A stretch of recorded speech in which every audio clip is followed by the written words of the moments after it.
So, hello everybody.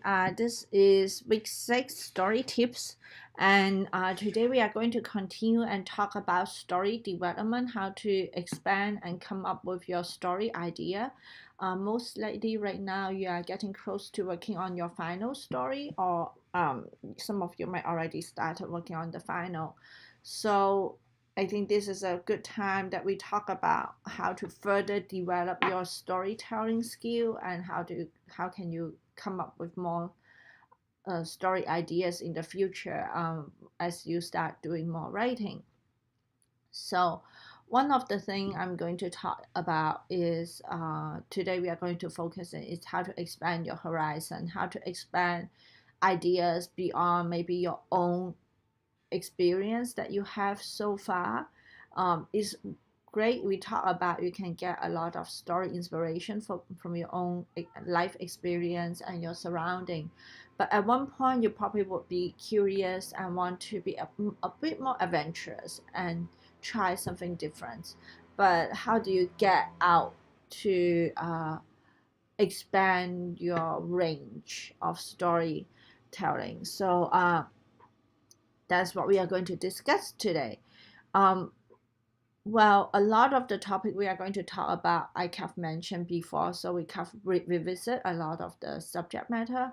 First, to expand your storytelling ability or just expand a wider range of idea, one thing is important is always be curious and adventurous. And this is not just in the sense of your work or creativity that is work related, but be curious and adventurous in general.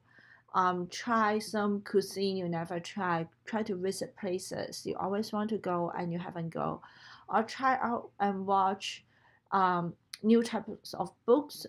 Read new types of book. Watch new types of movie or sport. Get some new life experience and do it for fun. You don't do it because you have to do a research for a project, then that take the fun out of it. While you can still have fun researching, but you are kind of tunnel vision into a project. So with this advice, is something you do just pure for your own pleasure, for fun. Um, Find new way to decompress and find new way to enjoy yourself, and also open yourself up to other people's story, even a stranger. Be a very good listener and observer to people around you.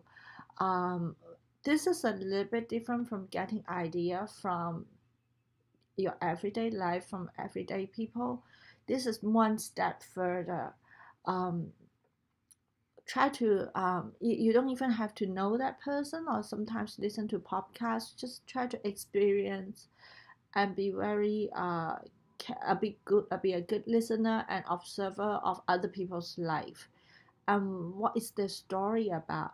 Be curious about other type of story, other people's experience, and really try to learn about those experience as a friend, as a genuine friend, or as a genuine followers who you are really care and curious about others, about their life. Um, all these are not when I talk about all this, it's not research based, it's not project based, it's just a everyday lifestyle. um, Always keep your ears open to someone who want to tell the story to you.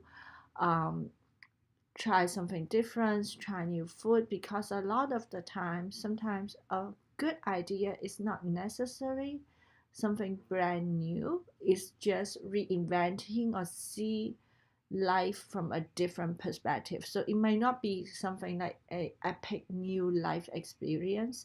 Sometimes a good idea could be just it's the same kind of life experience, or it's something that similarly normal and pretty standard that a lot of many people experience it in their own way, but it's just you see that experience, see that story with a brand new perspective, and it can help you to achieve that if you are open yourself to try new thing and allow that opportunity, allow yourself to view the world from a different perspective. So you can still walk down the same street, you can still do the same thing, but you have a brand new set of perspective to see what you usually experience. So I got some example of slideshow, very bold and very experimental art.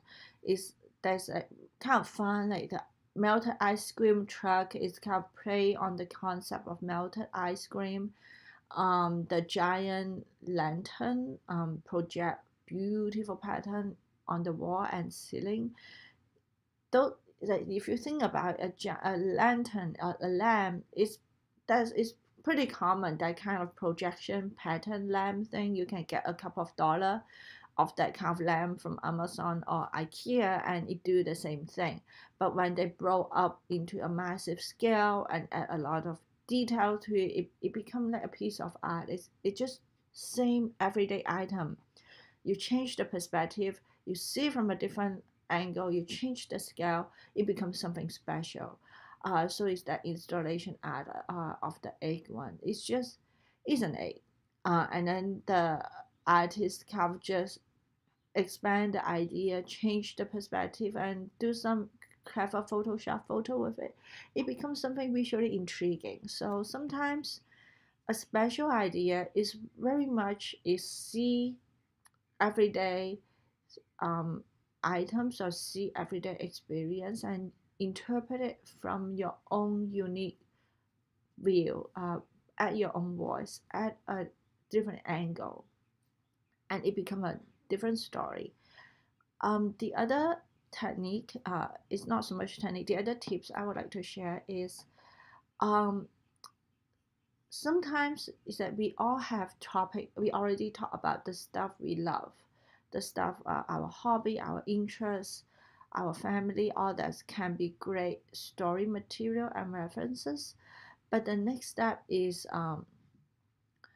what do we need to do to get more out of that? So the next step we are going to talk about is to dig deep. And we talked about digging deeper before, but now we are going to learn something that is one step further. Say if you are if you have a story that you like, or there's a writing style that you like, or there's an artist who you love, instead of learning or get the idea immediately from the artist or the writer, or the source that you feel inspired, also take one step further and look into the backstory of why that particular piece of art or that particular artist or writer's work um, is the way they are, who inspired those creation or creator to develop that particular idea. Always go one step further from the inspiration of inspiration, because all the creation that we have is that all the artists and all the creators, they don't really come up with the idea completely from thin air. They also have their own learning curve, they have their own life experience, they have their teacher. So sometimes one step further, just learn who is your favorite creators or creative works inspiration, or who is their teacher. Learn from your teachers teachers, because the whole creative journey from a history perspective is one generation influence the other generation, and it's a evolution of creativity is creation of any art form, is a form of cultural evolution, is one evolution after the other. So sometimes instead of learning directly from the person or the artwork you like or the writing, I'm just going to use art as a general term, not necessarily visual art or particular art, just art. Writing is a form of art. So not, you don't just, it's important to learn it from what you like, but also one step further, look further into how this particular artwork or artist evolve, become who they are today, and who influenced them, and look for their influence, and look for the influence of their influence. So it will help you to really understand the thought process of another creator. it, that experience, that understanding can often also inspire you to figure out what you can do, and probably also you can also learn from the other artists' learning experience and or exploration experience. um so that's one thing is dig deeper, and then the other thing is you have to allow yourself the freedom to try new tools and technique. And this is easier said than done. As we know, we all do different form of arts as a filmmaker, writer, artist, illustrator, animator. It's all different kind of art form. But as an artist, sometimes we always afraid to try new things because we're afraid if the experiment is not successful, the artwork is not going to look good, and then we will beat up yourself because artists tend to be their worst critic. Then you will feel like I'm not good enough. But when you want to, but then to grow and become a better artist is very, very important to allow yourself to grow, to allow yourself to try new things and try new experiments. So it's okay if an experiment fail. It's okay when you try out a new tool, you might not like it, and you doesn't the end result is not what you want. But it's very important to allow yourself to have that freedom to be playful, to approach your art, your writing in a different way. Um, do not afraid to break the rule. Is sometimes when we break rule, we make something that doesn't look right. The result may not be good, but it's okay. Sometimes we have to allow ourselves to make mistakes and be generous. We learn more from mistake than we learn from success. So they're both great learning experience, and it's important to learn from mistake too. When you make a mistake, when you make a piece of artwork, um, writing a story, if that doesn't work, it's fine. You learn from the process. You will become better next time. So never afraid to just try something different. And if it's a mistake, it's okay. You learn from the mistake. Next time you do better. Or next time you probably will figure out maybe that's not the right approach. I will try a different approach. And at one point you'll find something that will work for you. So allow yourself to experiment, allow yourself to make mistakes, and allow yourself to try something you never tried before. And it's okay if it doesn't work.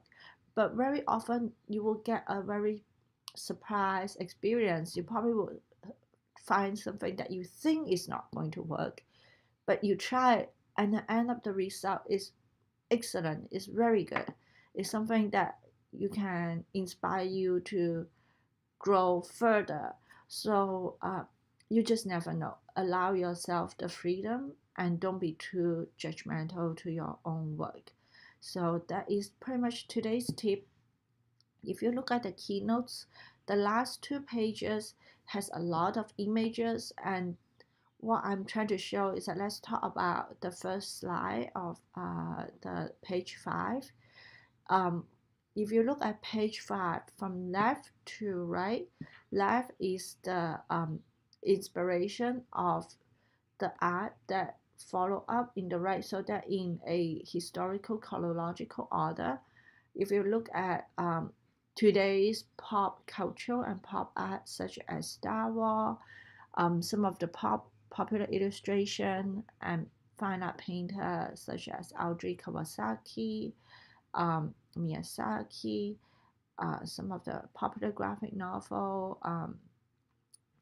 If you look at all those design, the influence is very much one generation influence the other generation. This is just a small slice of art history, a slice of life, a very, very, very tiny slice of glimpse of how one art movement influenced the next art movement, and affect our current contemporary art style. So we we start off in the ancient Japanese art, the wood print and something um, very traditional ancient Japanese art. And then when the Impressionists in Europe first encounter and see those artwork, they get very inspired, and that trigger the whole Impressionist movement. Inspire a lot of the Impressionist artists such as Gauguin, Renoir, Manet, Klimt, a lot of those very familiar Impressionist artists. Um, and then those artists inspire a lot of the contemporary artists like Seurat, um, and some of the contemporary painter in our time, and even till today is still strongly influenced. If you look at the costume design of Star Wars, heavily influenced by traditional Japanese folk um, design, the costume and um, the the the the overall design is strongly influenced by the Japanese art or their traditional costume, and also with a lot of the anime, graphic novel, Ivan Earl. If you look at some of the design element, it is not a straight copy of what the artists have, but you can see the evolution. One generation inspired the next, and that influence the design and some of the sensibility that we have today. Um, so the last slide is a smaller evolution, probably something very familiar for with you guys, something very animation, um, close to animation. So right now we all know the art style, the Mary Blair style, which is the current Disney style, is super popular. Everyone love that style. A lot of production are based on that style, and that style even influenced today's illustrative art and pop cultural artwork.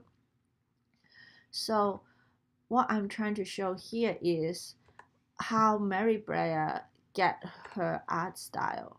So we start off as Mary Blair. If you look at her early work, her work is very much classic American illustration design. When that's the kind of style she learned in school. Um, she learned from the Western American illustration school, just like many other artists of her time. But today, Mary Blair is known for her very graphic, bright color design with very bold shape and whimsical sensibility. And that influence is very much influenced by the Mexico folk art. When she go to Mexico, and then when she see the traditional Mexican art, it inspire her a new kind of art style. However, Mary Blair's the natural skill she has that she learned from the art school is very much influenced by the classical Western art, which is have a long lineage from the Greek and Roman era to uh, today is a singer sergeant. And if you look at that slideshow, there is a woman in kimono. The painting in the middle, that is a Mary Blair painting. That's her early painting. And then we have the Little Golden Book style and the Small World illustration. Those are the style that she eventually evolved into. She combined what she has before from the classical Western art form with the Mexican folk art and come up with her own style, which is now inspire a new generation of illustrator that they do new design and illustration, but kind of carry on that Mary Blair sensibility with that very graphical look and very whimsical charm, but with today's sensibility and the artist's own take on the same subject matter. So if you look at this evolution, something very simple. A lot of people love Mary Blair. I'm a big fan of Mary Blair, and very often people just directly copy and learn from what they see in Mary Blair's artwork. But if you take one step further and research into how Mary Blair evolved into what she's famous today, the art style she's famous today, is actually a very fascinating and inspiring journey, a creative journey and a story. So pretty much this is what I mean by dig one step further into the inspiration of your inspiration. If there's an artist, a writer, a filmmaker that you love, for sure you want to learn from that person as much as you can, but also take one step back and pick on their brain, pick on how they get to become who they are today. How do they find their signature style? Because once that is just as important as learning the craft and how to approach the art, but it's just important to know their thought process. And maybe that thought process can inspire you to come up with your own thought, your own idea, and find your own voice. So that's pretty much today's story tips. It is probably it's a little bit on the short side, but I'm also sure you guys are busy with a lot of homework. So today's tip is pretty much one step further. Take one step further with your research. Be adventurous. Be curious, and look further into what inspire you, the person who inspire you. Find the inspiration of the person who inspire you. It's often there's another wondrous story behind that, behind the person who can inspire you. So that's pretty much for today. I will make another video next week. So have a good weekend, everyone.